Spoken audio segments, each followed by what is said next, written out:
नाज़रीन हाणे शामिल कंदासीं मुख़्तसिर ख़बरूं।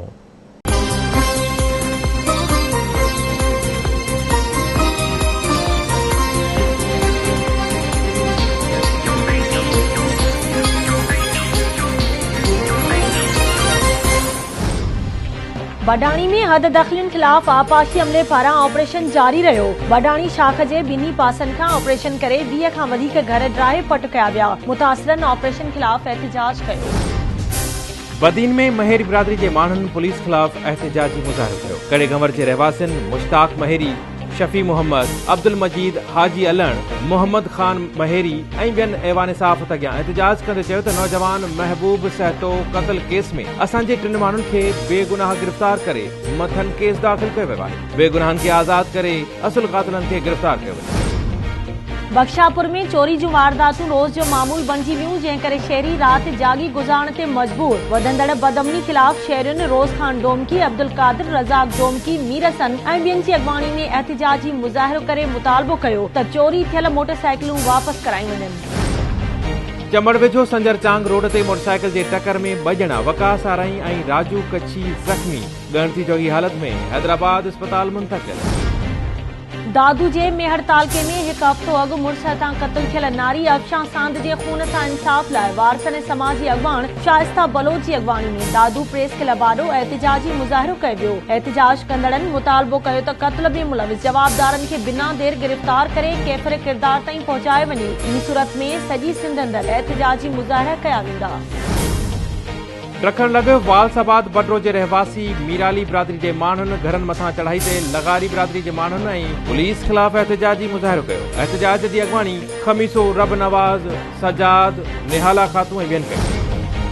डिगड़ी लॻ टंडो जान मोहम्मद थाणे जे ॻोठ अली बख्श कलोई जे रहवासी ग़ुलाम कादिर कलोई पंहिंजी ज़ाल करीमा ऐं धीउ इकरा सां प्रेस क्लब में साफ़ नाॾो दाहियो त बिरादरीअ जा कुझु माण्हू न्याणीअ जे अगवा वारे केस तां हथ न खणण जी सूरत में धमकाए रहिया आहिनि। जवाबदारनि ख़िलाफ़ कार्रवाई करे खेनि तहफ़ुज़ फराहम कयो वञे।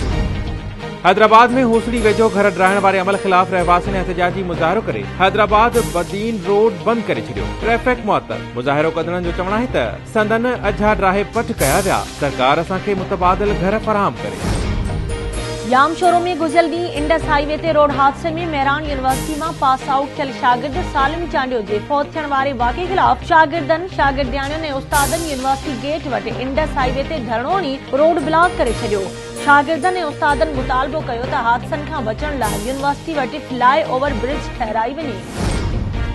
खानपुर वेझो ॻोठ साजन बहवार में औरतुनि जवाबदारनि पारां संदन घरनि खे बाहि ॾियण ख़िलाफ़ एहतिजाज कयो। एहतिजाज कंदड़नि जो चवणु आहे त जवाबदारनि मां पुलिस 1 ॼणे खे गिरफ़्तार कयो आहे। समूरनि जवाबदारनि खे गिरफ़्तार करे इंसाफ़ ॾियारियो वञे। खानपुर महर में गवर्नमेंट हायर सेकेंडरी स्कूल जे क्लासनि जा चापुड़ किरी पिया, जॾहिं त शागिर्द तोड़े उस्ताद मौजज़ाणे तौर बची विया। वाक़े खां पोइ ॿियनि क्लासनि जे शागिर्दनि बि क्लासनि में वेहण खां इनकार करे छॾियो। स्कूल इंतिज़ामिया जो चवणु आहे त स्कूल जी इमारत जो मरमती कमु न थियण सबबि ज़बून हाली जो शिकार थी वई आहे। खैरपुर पुलिस कार्रवाई कंदे मक़तूल मुख्तियार सीलरो जे क़त्ल में मुलविस रूपोश जवाबदार खे गिरफ़्तार करण जी दावा कई आहे। पुलिस चवे थी गिरफ़्तार जवाबदार मुजीबुर रहमान सीलरो वटां हथियार बि हथ कया।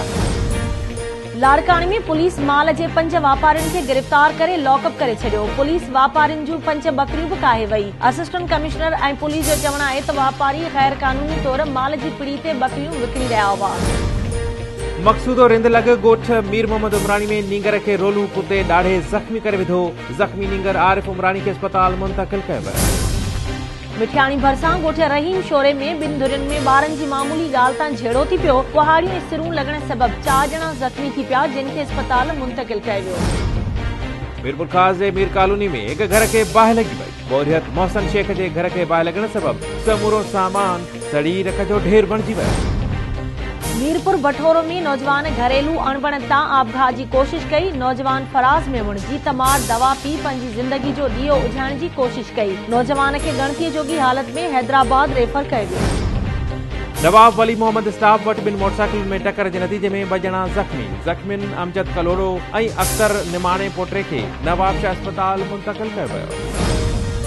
नवाबशाह में all Sindh universities employees federation जे सॾ ते यूनिवर्सिटी जे मुलाज़िमनि शकील अहमद चांडियो, अमानुल्लाह ज़रदारी ऐं ॿियनि जी अॻवानी में मुतालबनि जी मञता लाइ पीपल्स मेडिकल यूनिवर्सिटी खां प्रेस क्लब ताईं एहतिजाजी रैली कढी धरणो हंयो वियो। मुलाज़िमनि मुतालबो कयो त पघारूं वधाए, मेडिकल प्रमोशन ऐं ॿिया अलाउंस ॾिना वञनि।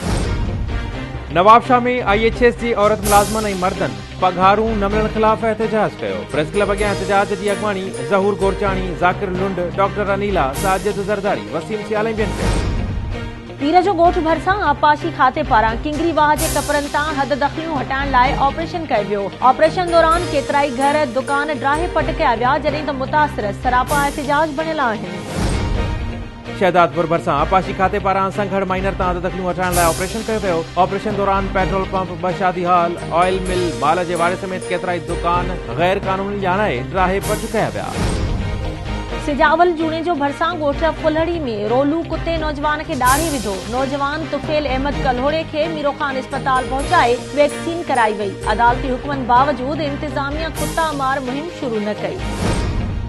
टंडे अलयार में औरत पंहिंजे मासूम ॿारनि, माउ ऐं भाउ सां गॾिजी प्रेस क्लब पहुची साहुरनि ख़िलाफ़ एहतिजाज कयो। औरत नजमा कपरी इल्ज़ाम हणे थी त मुड़ुस मथस तशदुद करे थो ऐं केतिराई भेरा बाहि ॾेई साड़ण जी कोशिश पिणु कई अथई। आला अख़्तियारनि खे अपील आहे त मुड़ुस ख़िलाफ़ कार्रवाई करे तहफ़ुज़ फ़राहम कयो वञे।